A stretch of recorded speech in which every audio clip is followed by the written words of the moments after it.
So, guys, this is Professor Johnson, the electrical and computer engineering professor here at UVA.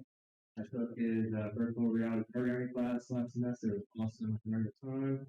He's been kind enough to come speak to us about some of the research. So, if everyone get Professor Johnson a hand, and we'll get this thing started. All my classes start that way. It's great. Thanks for the invite. Appreciate it. It's really great to get an opportunity to talk to you all. Big nerd. The slide should illustrate that. Hopefully, you all know what that is. Yeah. No. Oh my God. Yeah, you've seen it in a museum somewhere. So that was my Christmas present in 1989, the Nintendo Power Glove. Nintendo Power Glove, you read up on it, was actually sort of guided / invented by the person who coined virtual reality, Jaron Lanier. And so, yeah, he was involved in sort of that creation of that because his company essentially, people thought that you were going to interact in VR using gloves. That really hasn't come to fruition, right? Now we use hands, right? We have hand tracking, but like back in the day, that just was not possible. Like the idea of tracking things with cameras, right? There was no machine vision then, really. There was no computer vision, at least. And so it was all mechanical, right? You want to track things that way. I did do some vision tracking actually for my dissertation research. So back in 2008, I got my PhD from the University of Florida. Go Gators, right? I did actually like a whole comprehensive ecosystem, which was neat. So I built virtual patients. That was my job. So we collaborated with the medical school. It was like, hey, it'd be really neat if we didn't have to hire actors to pretend like they had illnesses. Maybe we could use virtual people who could demonstrate or simulate real illnesses. And wouldn't it be cool if we could talk to them? And wouldn't it be cool if we could like point at them and gesture to them and they'd react to us pointing and gesturing to them, right? So like now that's all like, oh, we have ChatGPT, no problem. Back in the day, we had to build all this ecosystem to do the natural language processing, to actually detect like pointing gestures. And so it's hard to see in here, but they have like a little piece of tape on their finger because we were doing color tracking. That particular one, we were tracking also like a colored cap, and those are FireWire cameras. Those little eyeball things there. FireWire is kind of defunct at this point, but it used to be a very high bandwidth way that you could connect cameras. And then those characters were this weird product we found on the internet that it was a little bit shady, honestly. Like the characters themselves were clearly not intended to be used for research. They were like really buff and like over sexualized and stuff. But anyway, that's the characters. We got all sorts of criticism. If you can Google virtual patients from this era, maybe it still works. You'll find Canadian articles writing about how we're like, that over sexualized thing is being used for training. Anyway, training future doctors. But that was my dissertation research. It was a lot of fun. It was a lot of integration. And I really decided I wanted to do that for a living, to essentially do integrative applications work. And so that's when I started my job here. Right out of my PhD, I said, I don't need industry. I'll have plenty of authority to talk to you all. And like I know I'm talking about industry. But so I started my lab in 2008.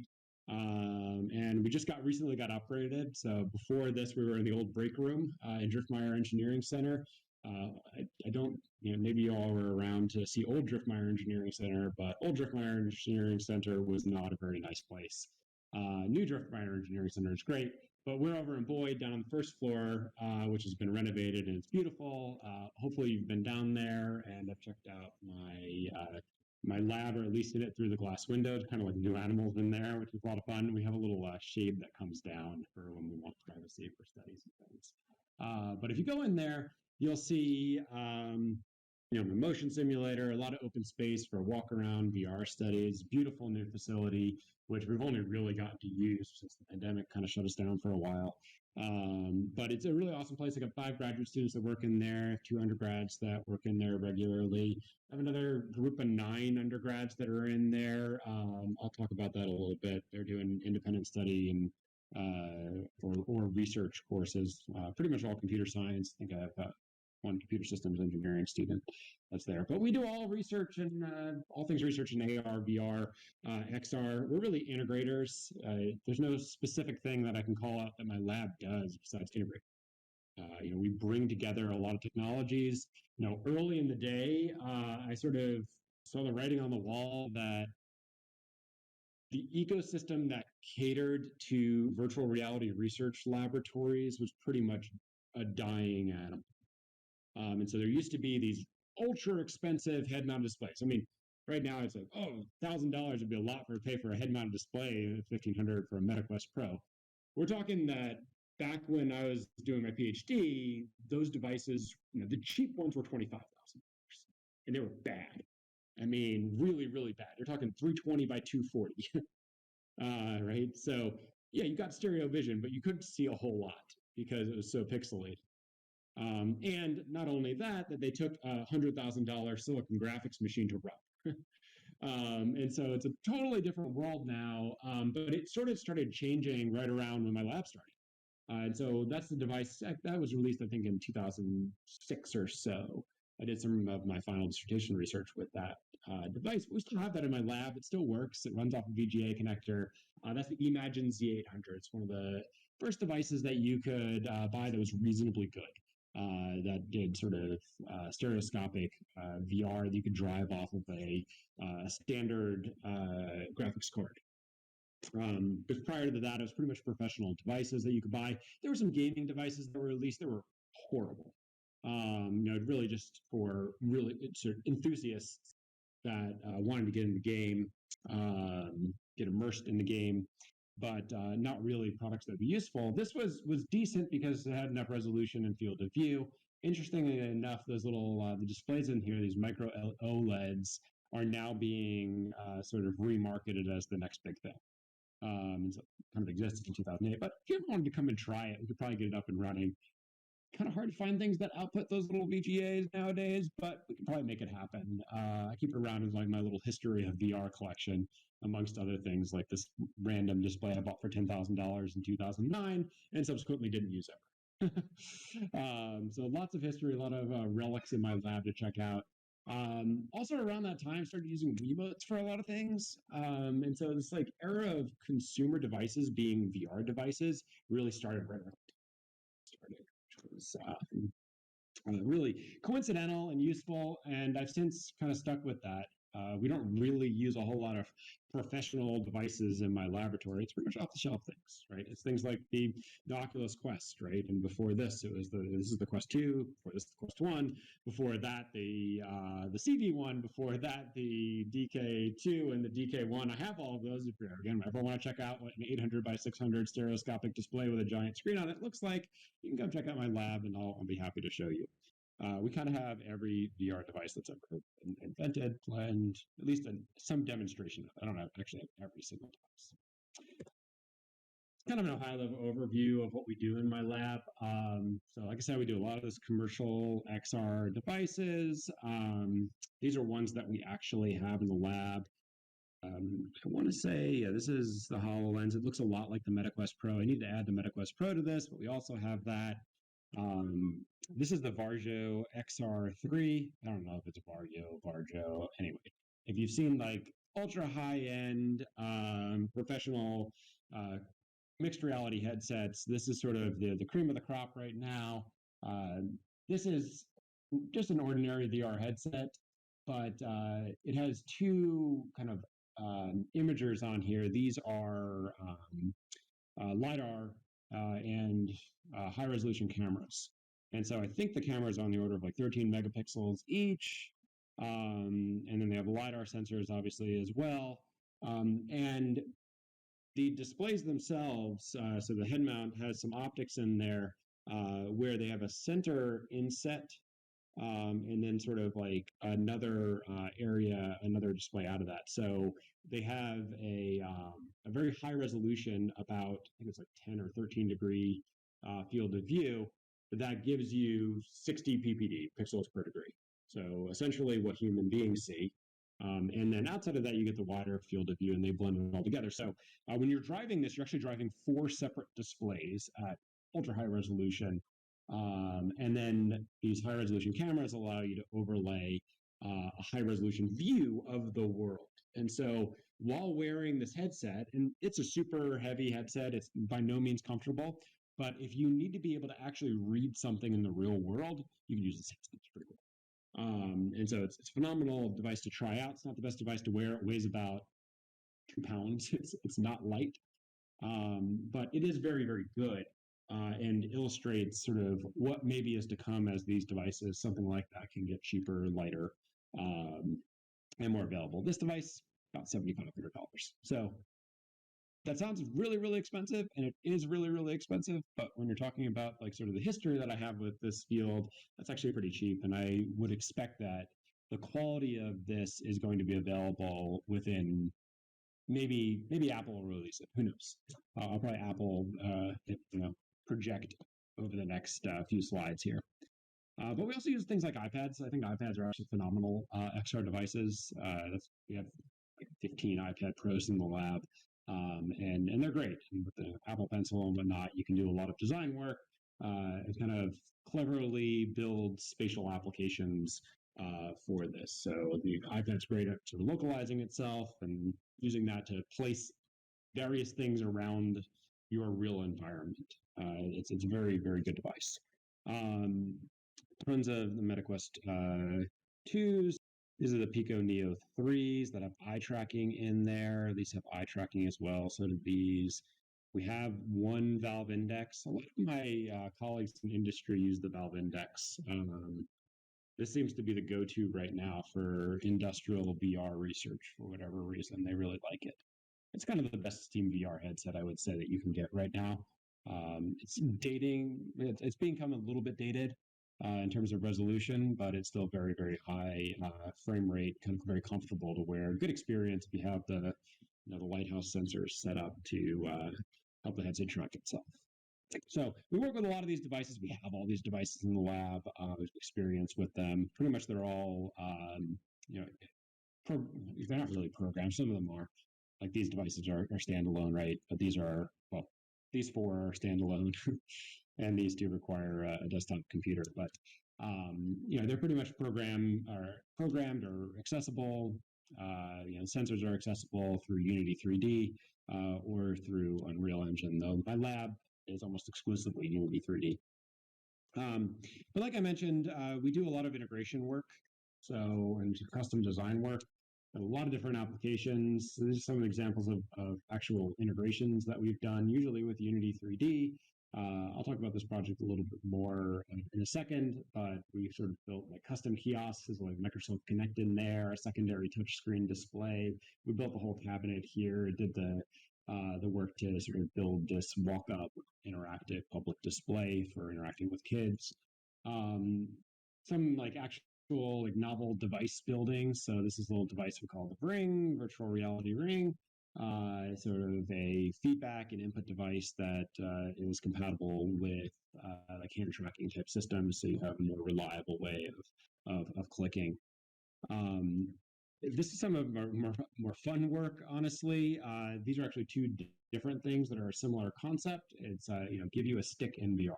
And so on the left, you see a walking stick, and the Oculus controller is sort of sitting up here at the top, and there's a pressure sensor at the bottom, and you can like actually use that as an input device in VR.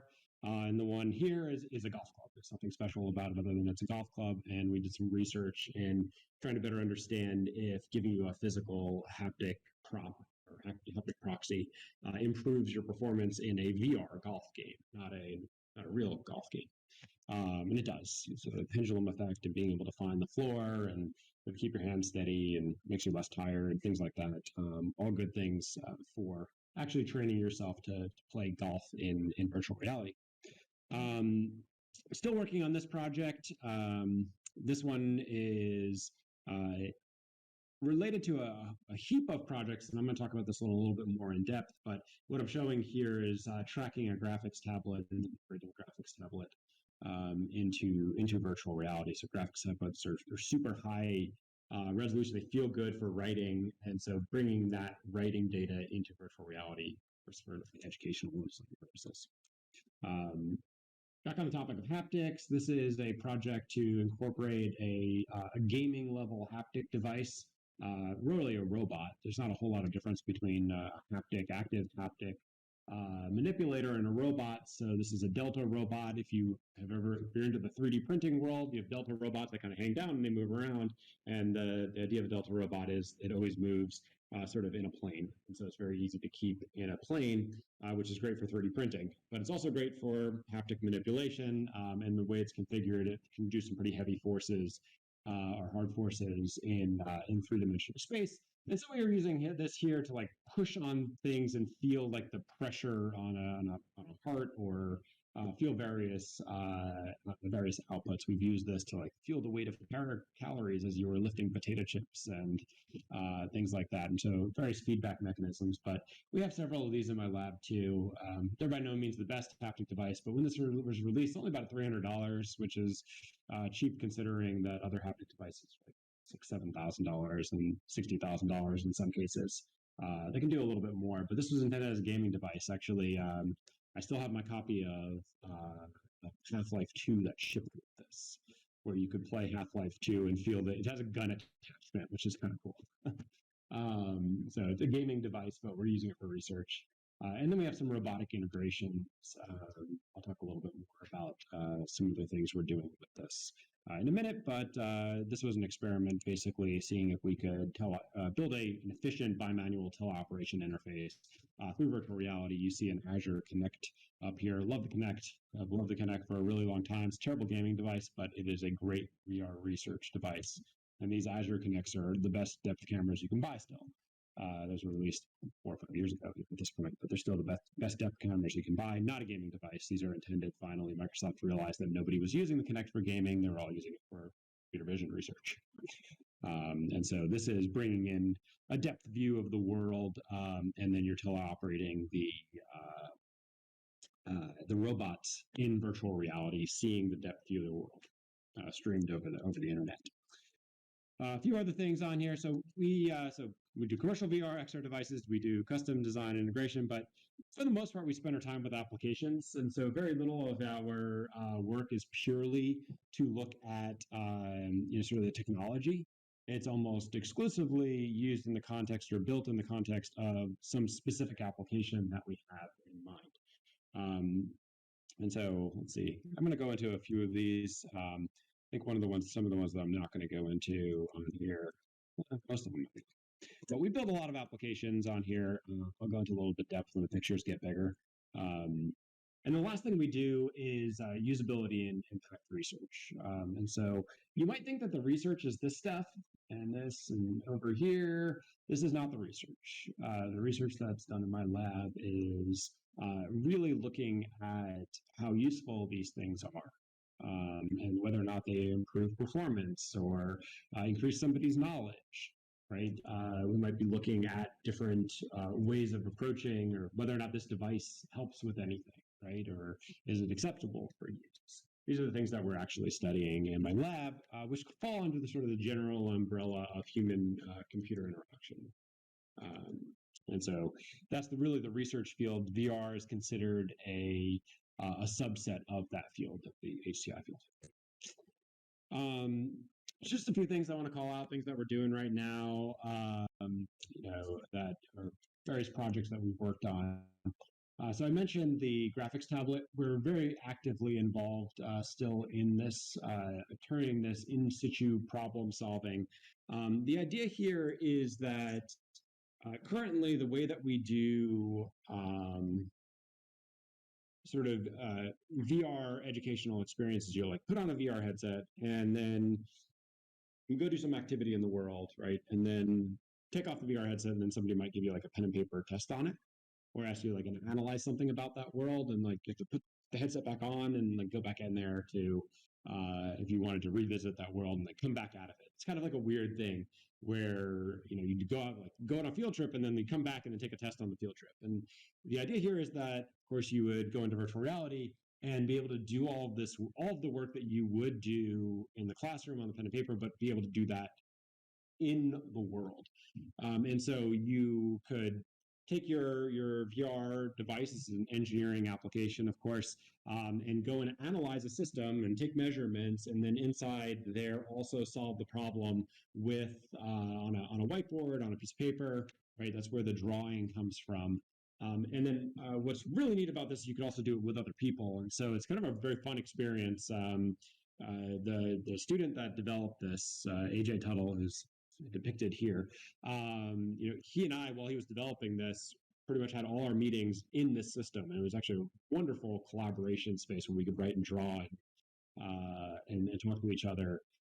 Much better than Zoom or anything like that. It really wonderful. I wish kind of everybody had a graphics tablet, and like that's how all meetings work. It's just graphics tablets all the time. It's really wonderful. You don't even have to really even have a video or anything. Like avatar is your pencil, and you're just talking through that. Very I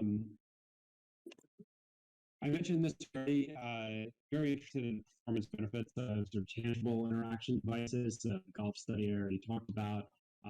We have prior driving simulator experience, and we have our motion simulator in the lab. But this was a computer science student that did a research study in whether or not being able to actually see the steering wheel and that you can feel matters in virtual reality.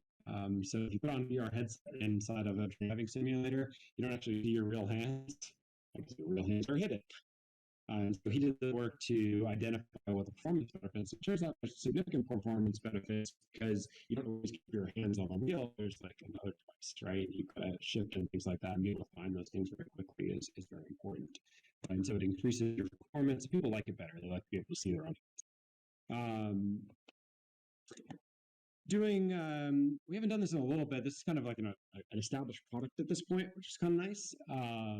So we have, for the last 5 years or so, taught engineering land surveying using virtual surveying equipment.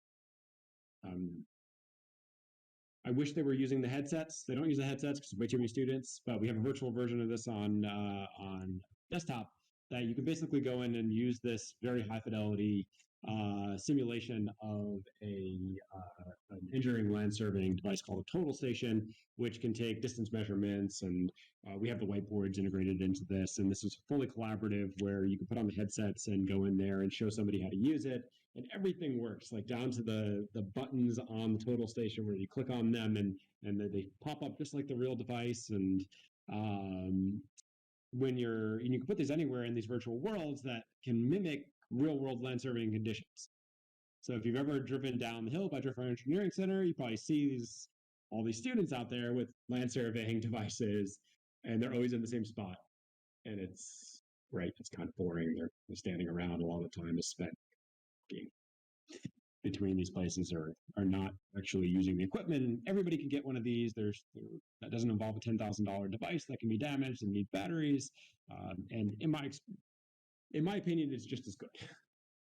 It's not the real device, but it mimics it almost in 100% with 100% accuracy. And you can train to use this. You can get a lot of exposure with it through a desktop interface, and if you have the VR headset through the VR interface. It's very cool, just manipulating a total station with physics. So you can go and adjust the leveling in this little bubble level, and you can see that very tight precision where you adjust it a little bit and the bubble moves. That's the kind of stuff that makes VR beautiful. Like when you get that very precise stuff happening. VR's not. It's not as good if you don't have the ability to tweak something at the smallest level. And this project really illustrated that, I think, exceptionally well. We're still doing virtual patients. So I mentioned virtual patients back in my PhD work. It was really fun when I got here. We didn't really have a medical school. We have a vet school, so we built virtual dogs, virtual bulldogs, and we've transitioned that into virtual reality. It's a very neat experience being able to kind of get right up close with this virtual patient dog, right? That's exhibiting various signs and symptoms. This project's for one of the better, I think, examples of a virtual patient where the virtual patient exhibits neurological symptoms, which are nearly impossible to simulate. Or you can't hire an actor to have a lazy eye, right? You can, but it's going to be one particular version of that, right? You can't fiddle with it, right? You can't have them respond in different ways to neurological tests, right? Because you can't act physical symptoms. But you can simulate something like this very, very well. So These are sort of good examples, I think, the types of things we do in XR education and training. Other things that we're doing, we do some productive work, collaboration in VR. We've done a decent amount of work in sort of what I would term immersive data analytics or immersive analytics.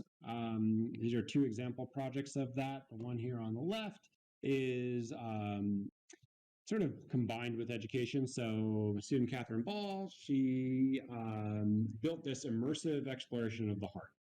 Honestly, maybe not the best idea in the world. You can learn a lot about the heart without taking a ride through it. Very, very neat, very sickening also. But what she built to analyze it has actually been the thing I talk about all the time. And so she built this analytic system that we called Filtering Worlds in Miniature, where everybody's ride through the heart was captured as a replay. And you could literally hold the heart in your hand with their path visualization through your hand, and like through the heart. And each of them, you could take one and another one and actually filter all of the experiences together. That's why you see all the hearts, and compare two of them in aggregate. So you would get all the paths over here. Let's say you wanted all of the more advanced students in the class or the people who completed it fastest and the people who completed it slowest over here, and you can compare their experiences by holding in your hand and manipulating it. And it was very spatial data, and so it kind of made sense to look at it in virtual reality. And that's just what we did. And so very neat project that illustrated sort of how you might do this, like why you might do visualization in virtual reality. Virtual reality is maybe not the most popular thing for visualization. Most visualization people are just like, why 3 dimensions? Right? Everything's 2D. You have paper 2D. You can see everything in 2D. We should just build better 2D visualizations. The visualization community is very much like that. 3D visualizations in general, right, get a bad name because people do 3D bar charts, which are a terrible idea. But this kind of 3D actually does work, and is one way to look at the data. Unfortunately, it takes a really long time to build these kind of things. It's sort of a big downside. There's no like general way you can build the 3D ride through virtual heart visualization. It's all custom created by an experienced programmer. The project over here is still ongoing. We built a tool to allow you to segment 3D scans very quickly. So annotated segment 3D scans created with LiDAR scanners, or really anything that can generate a point cloud. These happen to be created with LiDAR scanners.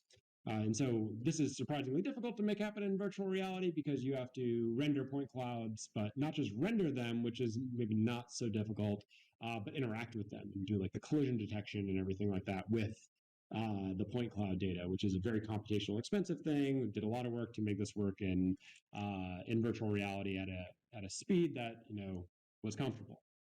So, and we've run some studies to try to figure out sort of how you why do this? Why is this any better than going in with a keyboard and mouse and a monitor and just kind of learning how to rotate around and do your segmentation? And it is faster, especially for people who don't know what they're doing. And you can sort of get faster with this other thing. It really depends sort of how you want to, or it depends on what level of precision you ultimately want. So what we discovered in our study was that you could get to about like 90% in about a quarter of the time.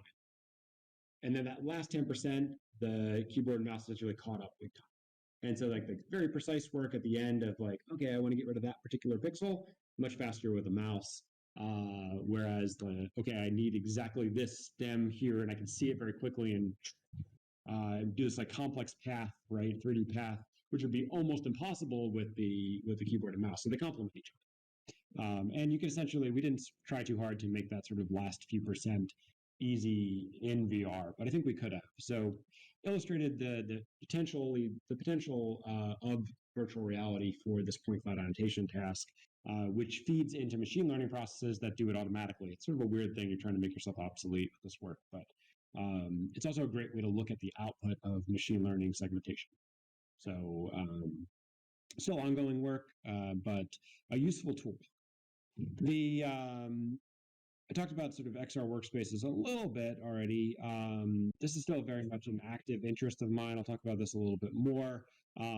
This is just a mock-up that we created. This one is, it's real, it's a real system, but it's a mock-up. This one was built for a collaborator, Gulfstream Aerospace. They've capstone design project, but what's neat about this is it integrated an iPad and a HoloLens. And so you could see these visualizations in 3D space. It's actually what you're seeing here is kind of a dumb approach. I really should have another one, but a 3D model of the airplane where you'd know where the sensor data came from. So you could very quickly identify where you're seeing the sensor data. You get the sensor data and you could actually interact with it on the iPad or set it up on the iPad, or somebody else could do that so that you could visualize it. So again, more sort of integrative work for whatever you happen to be doing. This kind of ties into the data interaction as well. I talked a little bit already about the robot teleoperation. The thing we're working with now is a much cooler robot. So these robots stink.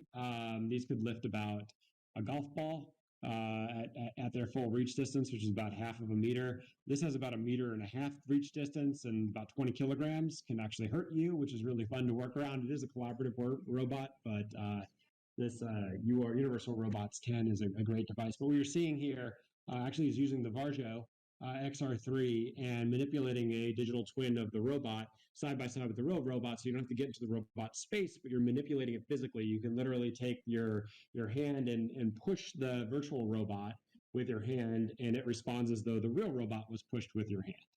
And so we did the physics work to tie all that, make that realistic so that the robot behaves exactly like the digital twin of it behaves, and vice versa. If the robot moves, then the digital twin works as well. And so doing that in AR is really fun. This also works in VR as well across the internet. And then related to all across the internet, we've done a lot of work in XR meetings. So when the pandemic struck, I was actually the chair of IEEE Virtual Reality 2020. So that was supposed to happen in March, and it did not happen in March, obviously. We were right up to the wire with that, though. And literally in 2 weeks, we pivoted the entire conference to Mozilla Hubs. So the guy I was working with, Blair McIntyre, who was actively working at Mozilla, and we said we were going to do this hybrid thing anyway because we were interested in this topic. Pandemic struck, we're like, okay, we got it. We're just going to transfer the whole entire conference to Mozilla Hubs. I mean, nowadays, like, oh yeah, sure, just GatherTown or whatever. There's a product called Verbella. We use that. None of this existed, right? So we cobbled together this entire virtual conferencing infrastructure in 2 weeks and ran a relatively successful conference in virtual reality. You could attend on a headset. You could watch the talks, talk with people. You could also attend on your computer. We did all of our poster sessions. We had social gatherings. It was a lot of fun. Honestly, since we've not really had as much success with it, we've used commercial products, but the interest has died down. People have gotten like super jaded with remote conferencing, honestly. And so this was a lot of fun. But we took that and we started building a product called Converged. And so that's why I brought this with me, is I wanted to show you Converged, at least show you what that looks like. So I brought my Quest 2 and I'm going to switch over here and I'll talk a little bit about sort of what enables that in a second. But I like doing demos. I try not to do any talks where it's just me talking because that's more boring. All right. Let's cast this.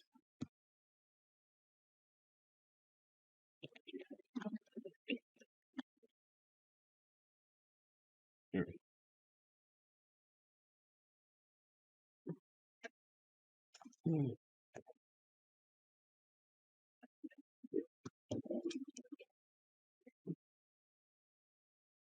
Give me 1 second. All right, Converged. All right. So I'm going to give a lot of credit to student Anton Franzlubers, who pretty much developed Converged. Developed it for the purposes of originally doing helping military families connect with their or military members connect with their families back home. There we go. So you all can see this okay? All right, awesome. Can't see you anymore. Big problem with virtual reality. You can see sort of we can move around in space. This is a movement technique that I wish more virtual reality systems had, but We can also teleport, right? This is fully collaborative, and you can set up your avatar in this space. And so you can see me over there. That's me over there. You can, if you take my virtual reality class, you know that how we make this happen. But this is actually an embedded web browser in here where I can set up my avatar, which is fun. We've got tutorials baked into the system. It's got whole world physics interaction, which is nice. Let's see, what other cool things? You get to name your avatar and everything. And this is one of the first systems that was really built by a research group that enabled all of this. If I, let's go to a different area on here. I'll go to the backyard, which is where all our fun stuff is. And this is actually on the Apple App Store, so you can go download this. And if you have an Oculus Quest and join with somebody else, it's all using our free server. So,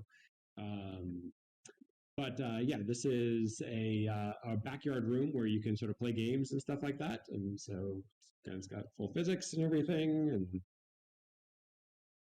over here, and I failed, just like it would happen in real life if I tried. All right. Let's see. And you can do other things like some really cool integrations. And you got your chess and checkers, which we've been using with a local group, Athens Chess and Community. You can grab one of these controllers and drive around the cars. So just kind of fun things we've explored, playing around with, sort of this big robot thing that you can play around with. And this was really built for that virtual family room concept. But it's a fun place where you can go and explore with people. There are other VR experiences like this. What's unique about Converged is like we own it as a research group. It's a very different thing than going to a commercial entity like Rec Room, right? Rec Room exists. It's kind of the same thing, except for Rec Room owns everything. And don't really have the ability to modify Rec Room. VR chat's a little bit more modifiable, but you also don't own the data from it, right? It's not really useful for VR research. And so we built this, and it's pretty good. It actually compares very favorably, I think, to those problems. It's got a super neat mode in here. And so if I go to settings, I can return to monkey. And I'm going to hurt myself now. But anyway, it's got gorilla tag motion in here. So I didn't get to do it for this last semester in my VR course, but I actually had the creator of Gorilla Tag come and talk to the year before, and we had like a seminar from him, Lemming. I don't remember his real name, called Lemming. Come and give us a talk in Gorilla Tag, which was a lot of fun, and he gave us early access to the actual source code for his movement system. It's now available open source, and so it's one of the best movement systems in virtual reality, I think. I'm a big Gorilla Tag player. This would not be as easy for you if you've never played it, but I've played it all the time, and so I know how to get around. And so we built this into the system. There's actually a whole like tunnel system where you can play like there's a whole map down below if you know how to access it. It's a lot of fun. Another neat thing about, and I'm trampling on Anton's work a little bit, but a neat thing about the system is that, and this is not running very well right now because I'm streaming it, but it's got a whole like hand locomotion system. And so I can also use my hands to get around.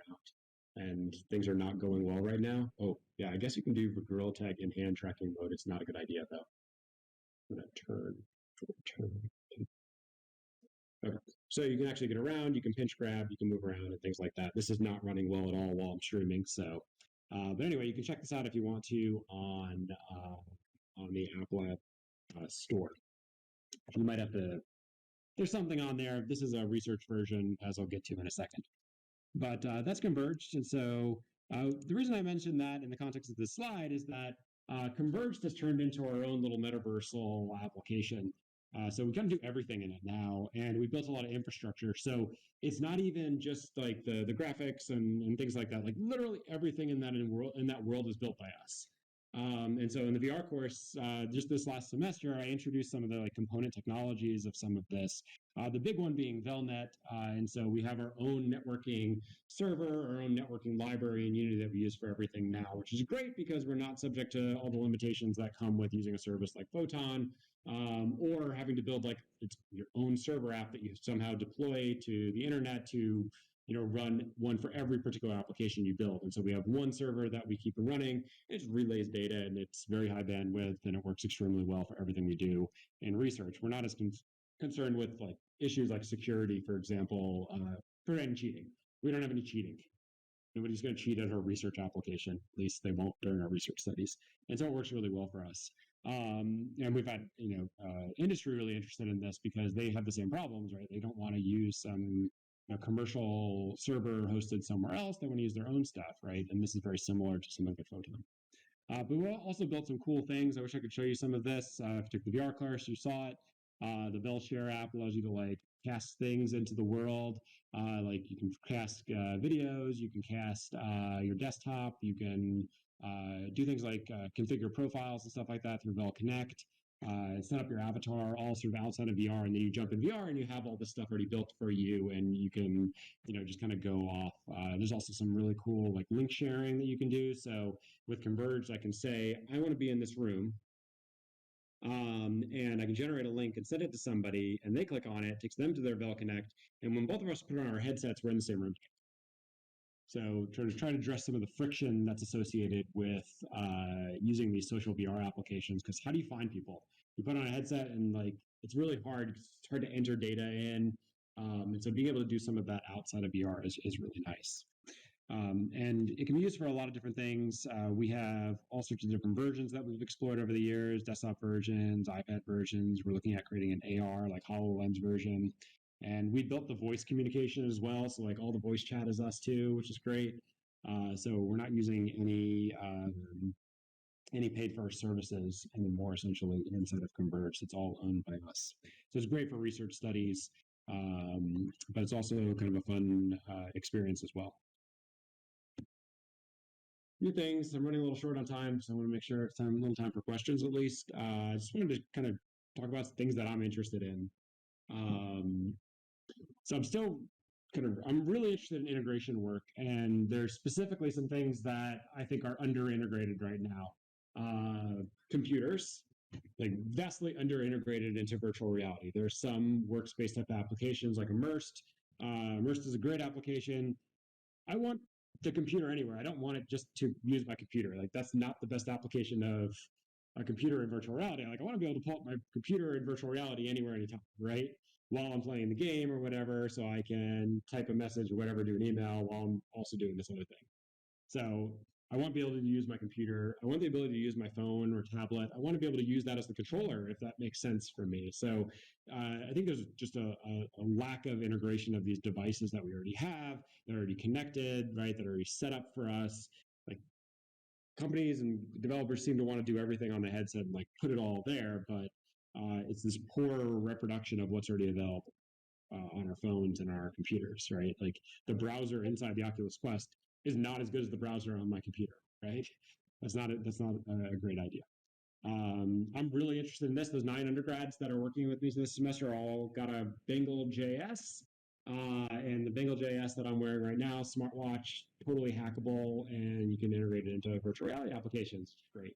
So you can buzz people if you want, or use it as an input device, or you can use it for RFID. I know who's in VR because they're wearing the watch, and I can talk to the watch from the headset.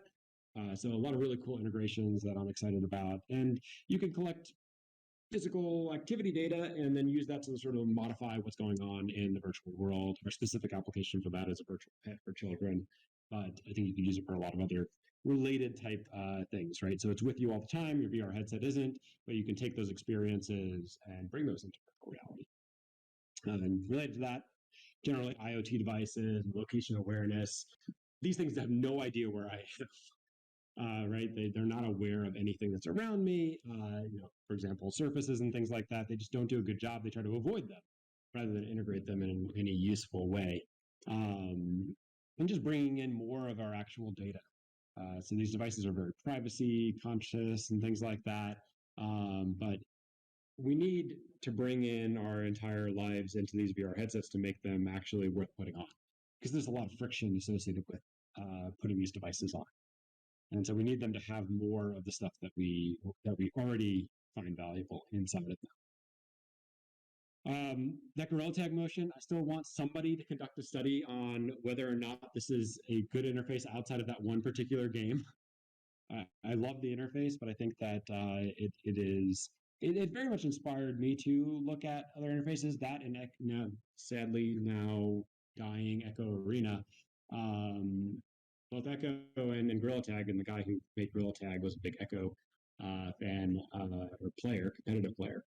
But both those interfaces really opened my eyes that teleportation was not the answer and didn't have to be the answer. So before that, I was part of the camp that was like, you cannot move the world via joysticks, right? You can't move smoothly without making people sick. And Gorilla Tag and Echo Arena essentially proved to me that that is not true at all. You can do insane things in there that by all conventional wisdom would have made you sick and just don't seem to make you sick. And are a lot of fun and are a good reason to go into VR because fitness is a really cool application of VR. So I really want people to look into that. I want to look into that. This freehand manipulation, sort of like how you get around and stuff. You saw a little preview of that. I'm very interested. I remain very interested in like different ways that we can figure out ways to not have controllers, right? So a lot of this is related. Like I want watches and rings and things like that. The controllers stink.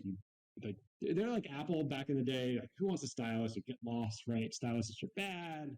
They have their place, right? We have an Apple Pencil now. They certainly have their place, but you don't want your device to be like dependent on these things that get lost, that the batteries die, and so on and so forth. It'd be better if their default interface was a really strong hand interaction system. And then when we use controllers, we use it for a very specific reason, right? I need the haptic feedback or something like that. That's why we use the controllers. And so I think that the freehand manipulation is still a very active area of research, still doesn't work all that well, but it's going to start working really well once we start incorporating things like watches and rings and stuff to make it better. Speech and facial interaction. I still am waiting for the speech system that I can whisper to. I can whisper to my Alexa at home, but I can't whisper to my headset. But I want to be able to, can't hear me, right? Like we need speech interfaces that work, especially when we have like a headset that's literally right there and can hear me, that work without me shouting at them and being clear and needing to enunciate. And if we have that, then I think speech becomes useful. But maybe there's some way we can incorporate like new facial sensors and things like that to make that sort of interaction more reliable and more personalized. Related gaze interaction, very underutilized. Now we're getting eye tracking all these headsets. So what can we do with gaze interaction that is more than determining where we're looking? It's kind of an obvious use case. It's useful to know where people are looking. We're doing research with that, or at least grabbing that data. But is that the end? Is there more that we can do to empower virtual experiences with gaze? And then seated interaction has been receiving a lot of attention recently, but almost all VR games are played standing up. Don't exactly know why. There's a lot of value to be gained in terms of being able to play for a long time if you're sitting down. A lot of it is just like having the right chair so you're not hitting stuff, or acknowledging that the chair exists in the first place, right? This relates to like the surfaces, right? Just knowing that I'm sitting in a chair and knowing, right, that chair needs to be brought in with me into virtual reality, I think can be an opportunity to develop really comfortable long-term virtual reality systems. Lots of applications. We still haven't yet to do anything with the driving simulator in my lab. I want to do something with the driving simulator in my lab. We have programmatic control over it, so we can make all the three actuators move. Doing more with AI and like virtual patients, like that's a huge opportunity now. Before, when I was building this, it was very rudimentary speech and natural language processing. Now, I mean, ChatGPT 4 was released this morning or something. It's incredible. Absolutely incredible. Like, what can we use that for to build non-player characters in our games and things like that are just hyper realistic and just generated on fly, right?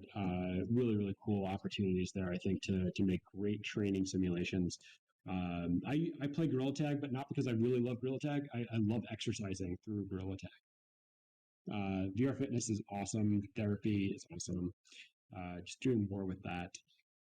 Done some remote drone piloting, just teaming and managing, just like managing swarms of things. A really great application I'm interested in. And I'm really interested in meetings and conferences. Like, we're not meeting right now virtually. We could be meeting virtually. We could be, like, I didn't touch any of you right now. Maybe I'll come over and shake your hands or whatever. But why can't we do this better? Like, we just need to have VR headsets. They're actually not that expensive. Like, if I buy a $2,000 computer to be at UGA, right, every couple of years, when this is what $400 now or $350 or whatever. So I feel like We just need people to actually have them and then have some infrastructure around it that we trust, like converged, and then we'll start using it. But it's still an open area of research whether or not this can work, and like what's going to take us over that friction barrier, right?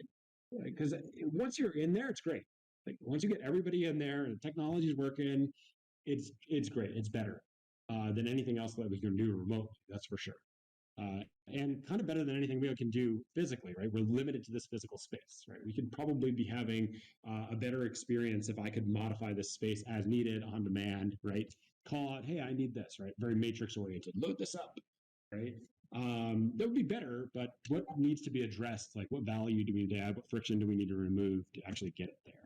I'm extremely interested in making that happen. And then there's this like weird thing about realism and trust that I'm interested in. So I think that there's a role to play for bringing in more of our real world into virtual reality. This kind of relates to like, do you know the person that you're talking to in virtual reality? Do you know that they're there and that they're real? And this has become even more confusing with the whole era of like deep fakes and things like that. Like, how can we know that I'm actually interacting with a real person? Like in the real world, we know that. And that's a huge value of the real world. Makes you go physically because then I know it's you, right? You go to the testing center and take the test, I know it's you. How do we verify that people are people in virtual reality and do that in a way that's not invasive to their privacy and things like that? I think trying to bring in more like point clouds and video and things like that, things that are messy and hard to fake, I think that can work. Similarly, like if we have these hyper realistic avatars, does that sort of improve or make these VR experiences more trustworthy or less trustworthy? I don't know exactly which way it's going to fall, but hyper realistic avatars are coming. We are no more than just a couple years away from that being commonplace. I take a photo of myself, and then suddenly I have like Meta's already demonstrated this. They require these like super high resolution scans to exist already at some level, but they've demonstrated this where you get this hyper realistic avatar. You can look it up, pixel codec avatars, they're unbelievable looking, like full facial tracking and everything. What happens when we get those? How does that change this equation of doing video conferencing and things like that once these things exist? And then related to this concept is asymmetrical collaborative interfaces. I'm super interested in. Like if I'm on VR and you're in AR and this person's over here on their phone and on their computer, how does that change the dynamic of what's going on? People have studied that. Like people in immersive headsets take leadership roles. Suddenly, the person who's in immersive VR is the leader, and everybody else is the follower. But there's actually not that much research on it. I'm very interested in it. So those opportunities to get involved. I talked way too long. I apologize for that. You can get a professor an opportunity to do that, and they will. So if you want to take my fall 2023 VR course, still going to be Unity 3D. I know you all are studying Unity 3D and the Game Builders Club. Unity 3D is wonderful. So don't get me wrong when I say that I'm starting to learn a little bit of Unreal because I feel like industry is moving that way. But it's a different industry. So the game industry is still very much like independent game developers. All of your opportunities pretty much to work in the game industry are Unity. People are doing industrial VR, seem to be using Unreal just because it's freer. They actually have to pay for Unity license. And so it's a very different world, right? They're not worried about, I'm gonna sell my game for $1 million or $2 million. I'm gonna have to pay all these royalties. They're not gonna sell a game. They're just building it. And so they're using it. So I'm learning a little bit of Unreal. I might introduce it in VR course. I've started to see that. And the industry is super interested in like hyper realistic stuff that you get from Nanite and Lumen that sort of ships with Unreal out of the box. Big advantages. Of course, you need ultra high end computers to run with that don't sell very well in the gaming world, right? You can't sell a lot of copies of your game when it needs a 4090 and whatever to actually run it. So Unity's great. Again, don't get me wrong. I just want to continue to teach, but Unreal is a relevant thing for me. Feel free to propose independent studies or research courses. Don't ask me what you can do. Propose something to me that you want to do, and then participate in research studies. So I post a link here. If I'm allowed to, I'll post it in the Discord. Student Anton's looking for people to participate in his research study. And so if you click there, you can sign up for it. And then, yeah, if you get good at all this stuff, and if you do some of these things, then come work for me. That's about it. I'm done. Sorry, I went a little over.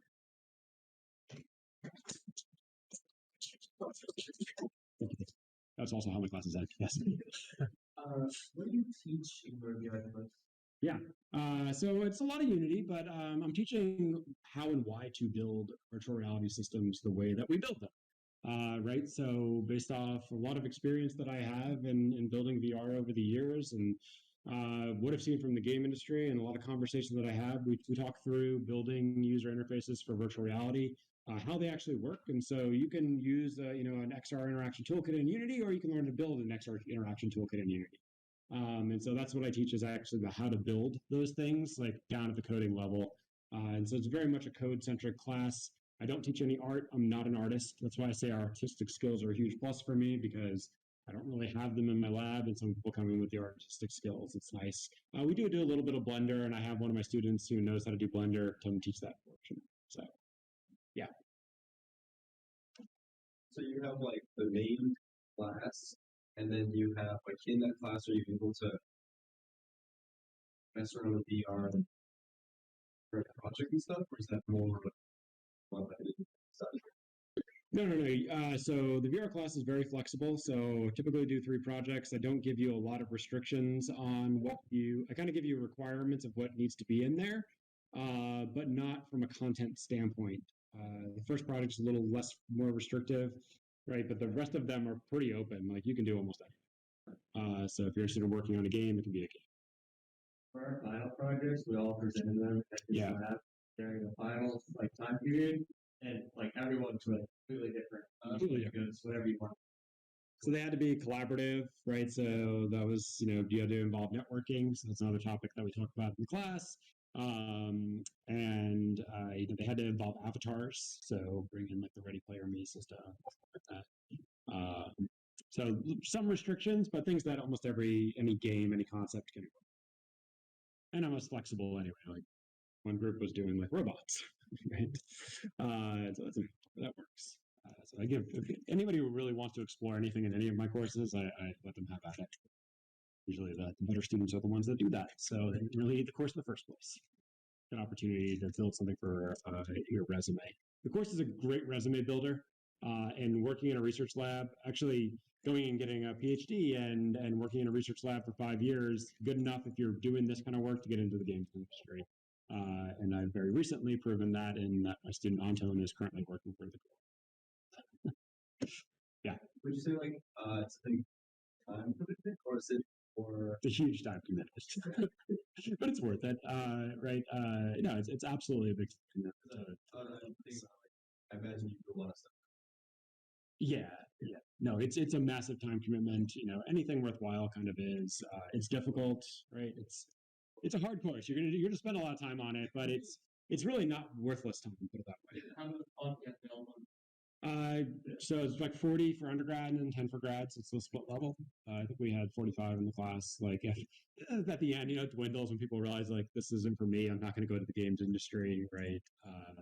So yeah, we get a few withdrawals that it's a lot of work, and Unity's hard, right? Debugging is hard, yeah.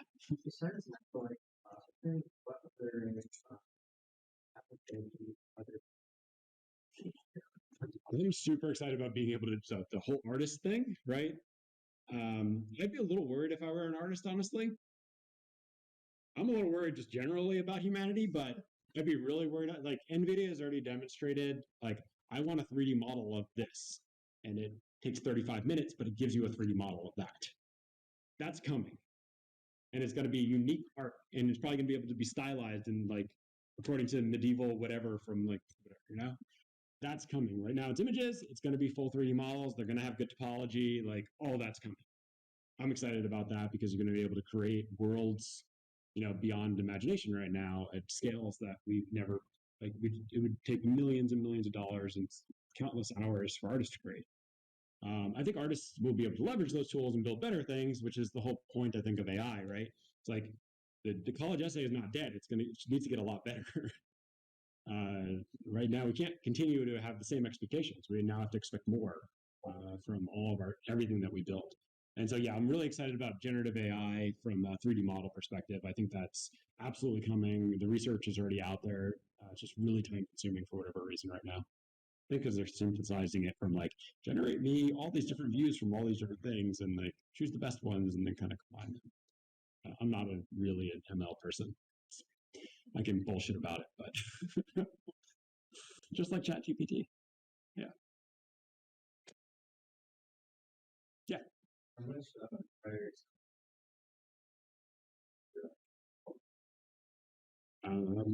I mean, if you've already been studying Unity 3D, you're probably being in pretty good shape.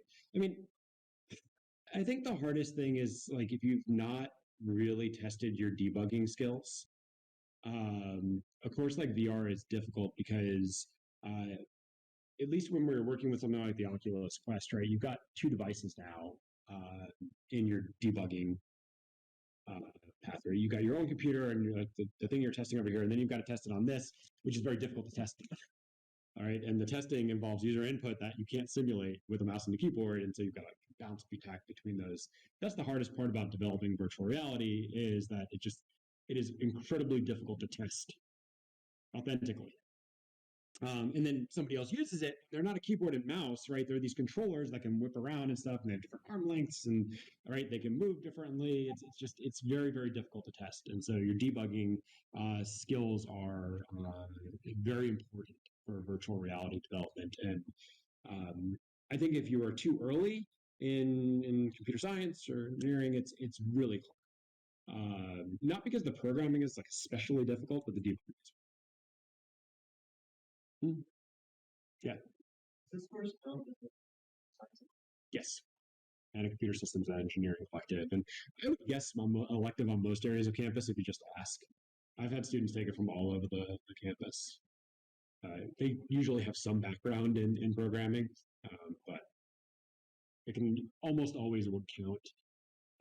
I think science, engineering, right? Like most programming campus, like, okay, yeah, sure. If you can pass that class, you'll count as an elective. Sounds good. That's pretty. How fast does it pull up? Varies. Like, I didn't offer it like for a year and a half, and so last year it was particularly full. But because it's sort of like the way the prereq chain is set up, you need to have data structures, and like now you've got to fitting computer science classes in your schedule is really hard because the whole 4-hour thing. And so it doesn't always have, it's not always full at the beginning of the semester. So it's an elective. It's become fuller over the years. When I first taught the class, I think I had 6 students in it back in 2008. And I pretty much taught it every single year, with the slight exception when I switched it to the fall semester. So I switched it. The reason I switched it is because most students graduate in the spring, and people use this on their resume to get jobs.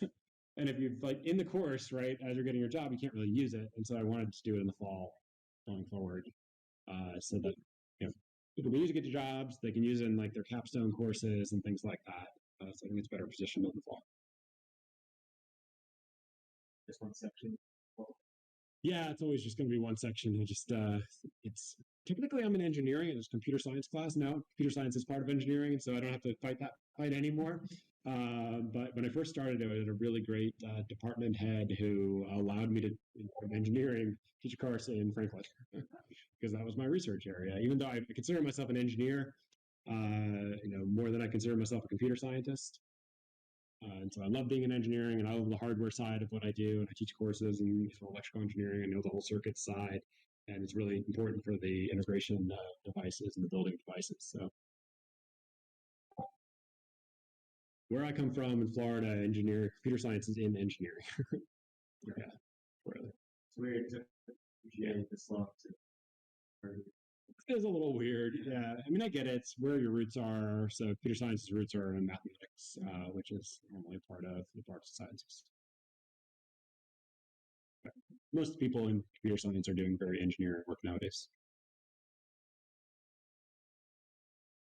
All right. Well, thank you for listening, and appreciate being invited to talk.